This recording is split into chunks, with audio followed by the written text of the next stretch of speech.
विद्यार्थी मित्रांनो, आज आपण आपल्या तिसऱ्या प्रकरणाला सुरुवात करूया, ज्याचं नाव आहे घातांक. यापूर्वी इयत्ता 6वी आणि इयत्ता 7वीत आपण घातांकाबद्दलची बरीच अशी माहिती शिकलेलो आहोत. घातांकाचे नियम शिकलोय आणि त्याच नियमांचा उपयोग करून अनेक वेगवेगळी उदाहरणं सुद्धा आपण सोडवलेली आहेत. तरी सुरुवातीला आपण घातांकाचा अभ्यास करत असताना पुन्हा एकदा थोडीशी आठवण करून घेऊया घातांकांच्या वेगवेगळ्या नियमांची.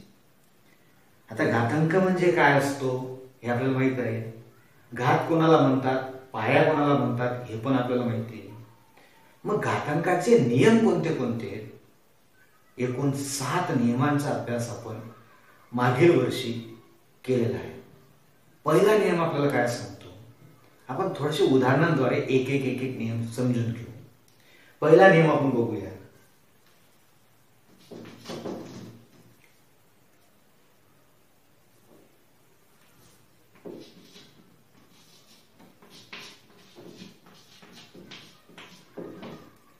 आता या ठिकाणी एक उदाहरण तुमच्या समोर आहे, याचं निरीक्षण करा. 3चा दुसरा घात गुणिले 3चा चौथा घात. आता घातांकाच्या भाषेत या दोन संख्या आपल्याला लिहिलेल्या आहेत, आपल्या समोर मांडलेल्या आहेत. याचं गुणाकारातील रूप आपल्याला लिहिता येतं. या ठिकाणी याचा पाया 3 आहे, घातांक 2 आहे, म्हणजे 3 या संख्येचा 2 वेळा गुणाकार केलेला आहे. 3 गुणिले 3 म्हणजे 3चा दुसरा घात. त्याला परत पुढे गुणिले गुणाकार केलेला आहे 3चा चौथा घात, म्हणजे या ठिकाणी पाया परत 3 आहे, घातांक 4 आहे, म्हणजे पुन्हा 3चा 4 वेळा गुणाकार केलेला आहे.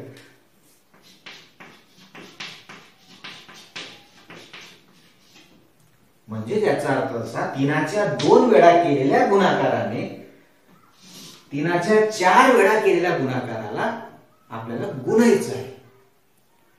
मग या ठिकाणी जर आपण सगळे गुणाकारांमधले 3 मोजून घेतले, 1 2 3 4 5 6 वेळा 3 येतोय. मग याला पुन्हा घातांकाच्या भाषेत लिहायचा आपण प्रयत्न केला तर कसं लिहिता येईल? 3चा 6 वेळा गुणाकार केलेला आहे, म्हणजे 3चा हा कितवा घात आहे? 6वा घात आहे. मग लक्षात घ्या मित्रांनो, याचं उत्तर काय येतंय बघा.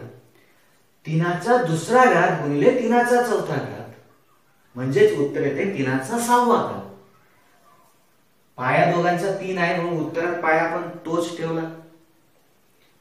घातांक याचा 2 आहे, याचा 4 आहे. मग 4 आणि 2 यांच्यात नेमकी कोणती क्रिया केली तर उत्तर 6 येतंय.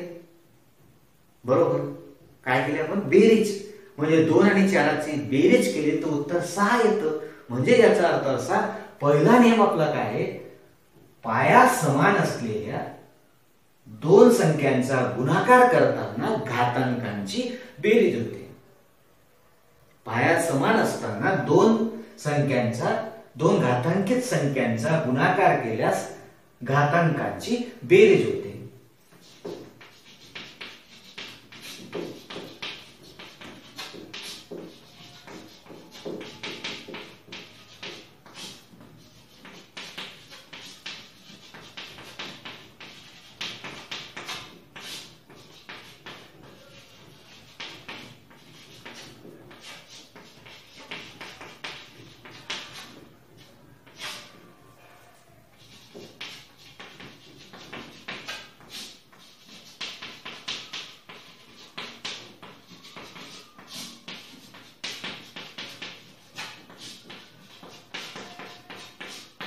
घातांकांची बेरीज होते. आणि हेच आपण सूत्र रूपाने कसं लिहू शकतो ते बघा.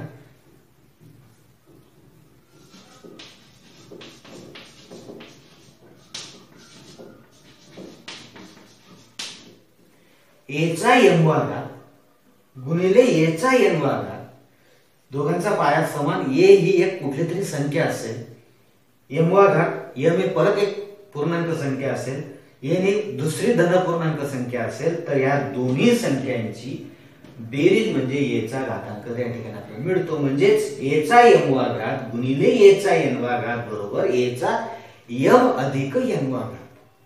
याला म्हणू आपण घातांकाच्या पहिल्या नियमाचं सूत्र. त्यानंतर दुसरा नियम, पुन्हा याच पद्धतीचं उदाहरण आपण मांडून घेऊया. 3/4 भागिले 3/2. उदाहरण आपण तेच ठेवलं, फक्त आता गुणाकाराच्या ऐवजी भागाकार केला. आपल्याला लवकरात लवकर समजलं पाहिजे म्हणून 3/4 म्हणजे 3/4 वेळा गुणाकार करायचा आपल्याला.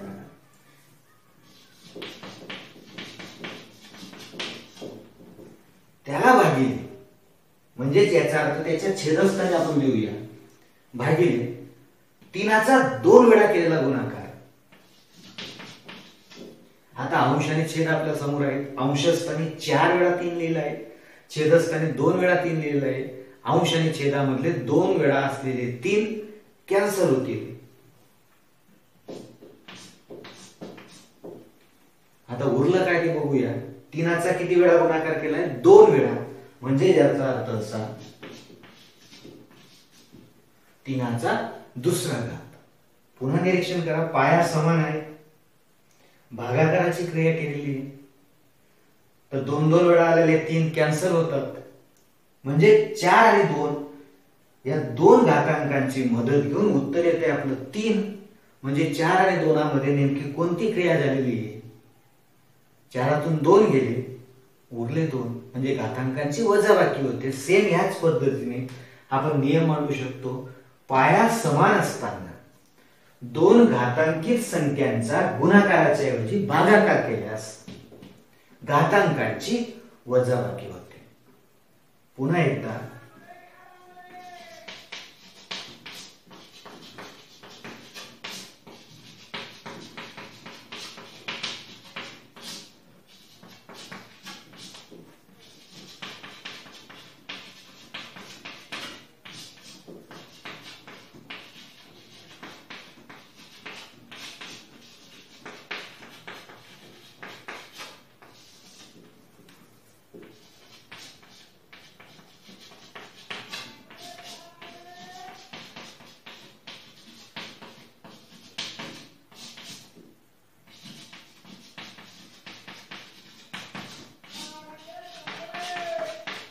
घातांकांची वजाबाकी होते.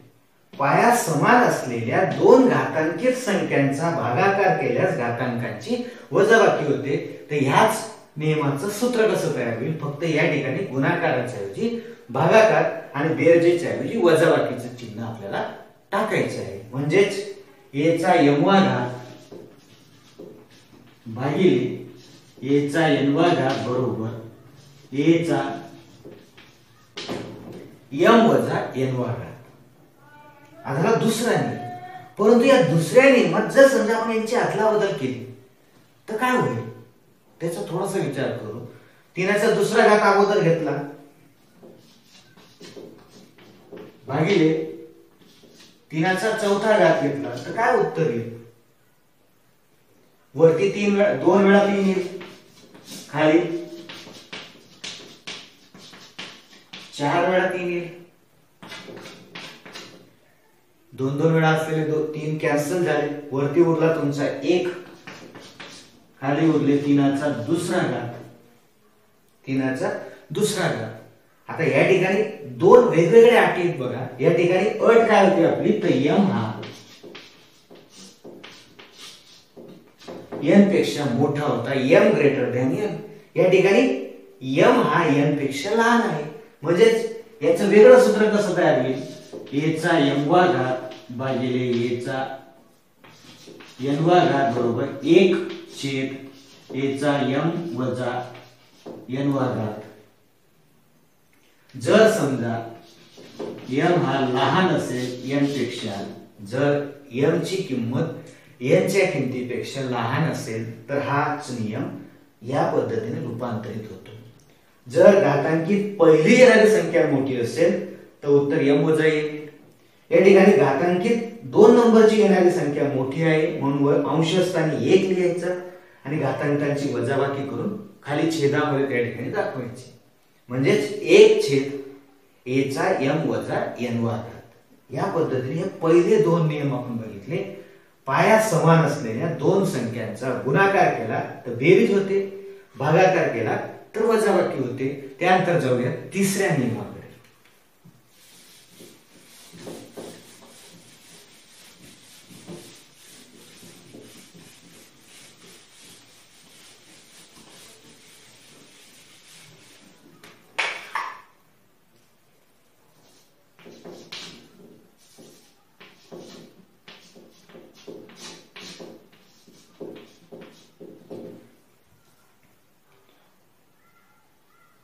तीनाच्या चौथ्या घाताचा दुसरा घात।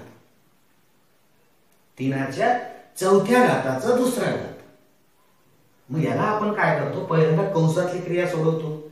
मग कंसातली क्रिया सोडवायचं म्हटलं आपण तर या ठिकाणी हा कंस सोडवायचं म्हटलं तर आपल्याला काय दिसतंय ते बघा।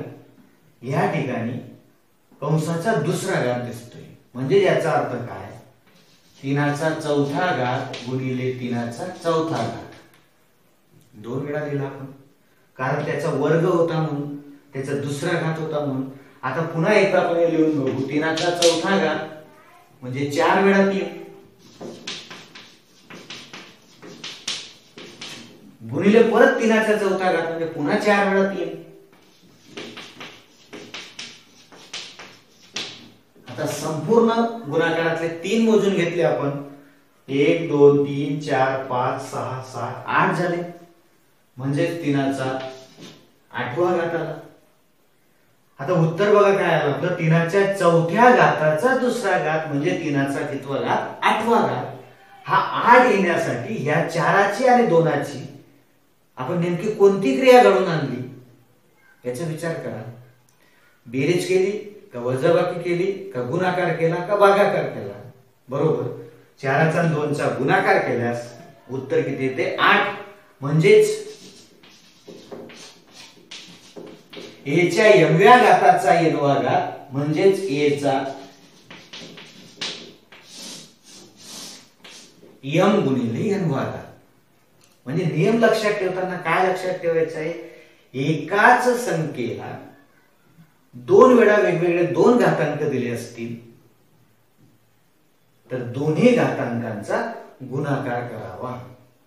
घाताचा घात दिला असेल, घाताचा घात वाचताना पण कसं असतो बघा, तीनाच्या चौथ्या घाताचा दुसरा घात, घाताचा घात दिला असेल तर दोन्ही घातांकांचा गुणाकार होतो, दोन्ही घातांकांचा गुणाकार होतो। हा झाला आपला तिसरा नियम। त्यानंतर चौथा नियम, समजा आपल्याला दोन संख्यांचा गुणाकार दिलाय,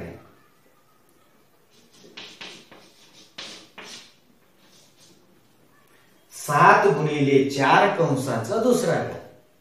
आता ह्याच उदाहरणात बघा, कंसाचा दुसरा घात होता तर कंसातील दोन्ही संख्या आपण किती वेळा लिहिल्या, वेगवेगळ्या केल्या आणि 2 वेळा लिहिल्या। म्हणजे या ठिकाणी पुन्हा एकदा या कंसाचा दुसरा घात आहे, म्हणजे याचा अर्थ असा 7चा पण दुसरा घात आणि 4चा पण दुसरा घात।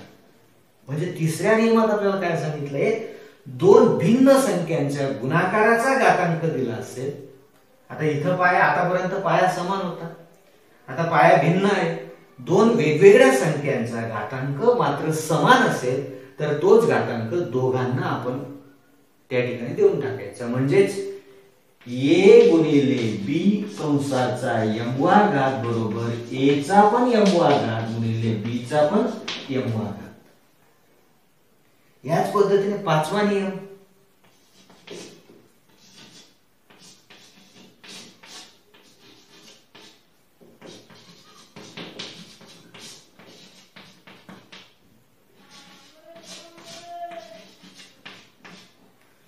a छेद b कंसाचा mवा घात किंवा a भागिले b कंसाचा mवा घात। म्हणजे याचा अर्थ काय, इथं दोन संख्यांचा गुणाकार होता आणि त्यांचा घातांक दिला होता, इथं दोन संख्यांचा भागाकार आहे त्यांचा घातांक दिलाय, तर तोच घातांक दोन्ही संख्यांना त्या ठिकाणी द्यावा। म्हणजेच a चा mवा घात भागिले b चा पण mवा घात किंवा a चा mवा घात छेदस्थानी आणि b चा m वर्ग.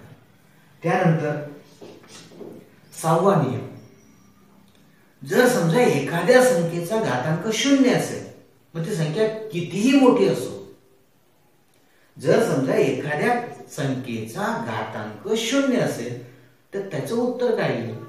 0 वेळा गुणाकार करायचा. आपण एखाद्या संख्येचा घातांक 1 असेल तर त्याचा गुणाकार किती वेळा करायचा, 0 असेल तर त्याचा गुणाकार किती वेळा करायचा ते आपण बघूया. तर या ठिकाणी आपण बघितलं की घातांक पाया वेगवेगळा होता, याच्यात पण पाया वेगवेगळा होता, घातांक मात्र समान होता, तो दोघांना दिला आपण. आता या ठिकाणी एखाद्या संख्येचा घातांक 0 असेल तर त्या घातांकित संख्येचं जे उत्तर येतं ते 1 येतं. कोणत्याही संख्येचा घातांक 0 असेल, ही कोणती पण एक संख्या आहे, तिचा घातांक 0 घेतला तर उत्तर येतं 1. त्यानंतर एखाद्या घातांकित संख्येचा घातांक 1 असेल म्हणजे त्या संख्येचा फक्त 1 वेळा गुणाकार करायचा आहे. म्हणजे 1 किती वेळा घ्यायचा आहे? 1. म्हणजे उत्तर येतं तीच संख्या. एखाद्या संख्येचा घातांक 1 असेल तर तिचं उत्तर त्याच संख्ये एवढं येतं. हा नियम एवढा महत्वाचा नाहीये. त्यानंतर म्हणजे महत्वाचे नियम फक्त 7च आहेत, आपण या ठिकाणी याला धरून 8 घेतले. आता एखाद्या संख्येचा घातांक ऋण असेल,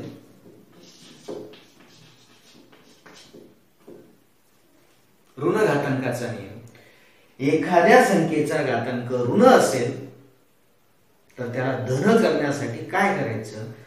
ही जी संख्या या ठिकाणी दिसते पायामध्ये, ही आहे a, म्हणजे तिच्या छेदस्थानी किती असतो? 1. या पायामध्ये असलेल्या संख्येचा व्यस्त घ्यावा.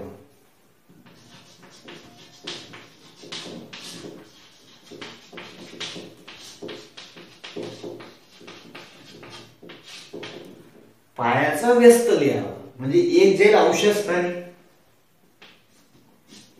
आणि छेदस्थानी त्या ठिकाणी येणारे a चा धन m वर्गात. म्हणजे ऋण घातांक धन करण्यासाठी पायाचा व्यस्त लिहावा आणि घातांक धन करून लिहावा. म्हणजे उदाहरणार्थ समजा एखादं उदाहरण आपण घेतलं,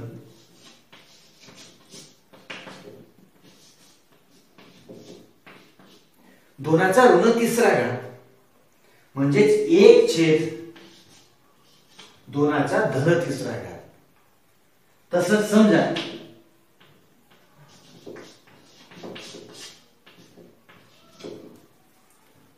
4/5चा ऋण तिसरा घात.